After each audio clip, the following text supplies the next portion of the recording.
கவிதை சிறு தேன் துளியாய் உருளும் நதி நீர் எழுதும் கவிதை அலை ஓவியமாய் விரியும்.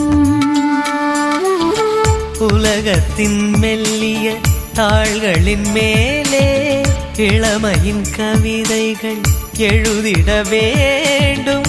அழகிய இதழ் கொண்டு வா. முத்தம் என்பது நாம் காணும் தியானம், அது முடியும் முன்னமே நாம் காண்போம் ஞானம்.